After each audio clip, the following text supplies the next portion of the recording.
Полицискиот час се намалува за 1 час и од среда ќе стартува во 21 часот, а угостителските објекти ќе може да ги отворат летните тераси. Комисијата за заразни болести одлучи, а Министерот за здравство утре ќе и предложи на владата да ги олабави рестриктивните мерки откако бројките на ново заболени и на хоспитализирани од коронавирусот се намалиле. Со новите мерки предвидено е укинување на полицискиот час за двата престојни верски празници, но тоа нема да влие врз работното време на угостителите.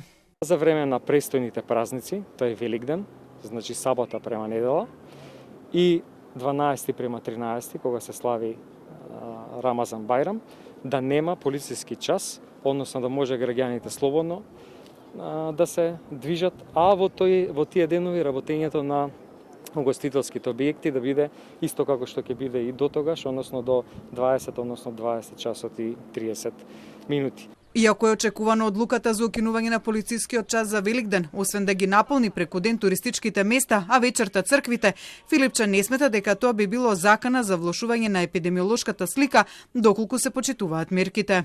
Во однос на групирањето, и сега преку ден може да се групираат луѓето.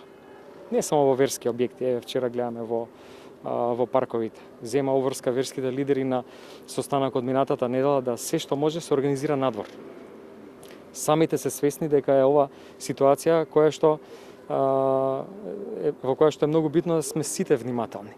Така да сметам дека таков начин на организација, комбинирана со одговорноста на граѓаните, ќе не доведе у ситуација да нема прекршување на мерките. Повик за почитување на мерките за време на празниците стигне од заменик министерот Илир Хасани. Следните верски празници треба да бидат во духот на почитување на овие мерки, затоа што ослободувањето не се направени за да се собираме, туку ослободувањето се направени за да ние почувствуваме дека сме слободни во овие свети верски празници во кои што ни престојува следните денови. Олабавувањето на мерките, вели Филипче, е резултат на преземените рестриктивни мерки во изминативе 3 недели, но не смета дека тие биле задоцнети. Според него тие биле воведени за да здивнат болниците, а кога веќе бројките биле во надолен тренд како резултат на претходните мерки. Тој при тоа информира дека деновиве од болниците има повеќе исписи на оздравени пациенти, отколку на нови приеми, со што некои клиники ќе се вратат во нормално функционирање. Прва таква ќе биде клиниката за урологија, која во редовна работа ќе се врати неделава, а веднаш по неја и клиниката за пластична хирургија од идната недела. Клиниката за травматологија, вели Филипче, за сега останува ковид центар.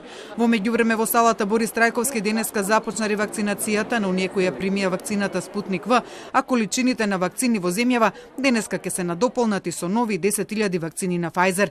До крајот на месецов се очекуваат и вакцините од Европската унија преку Австрија, а 30 април или 1 мај е датумот кога конечно во земјава ќе пристигнат и 200.000 вакцини на Синофарм.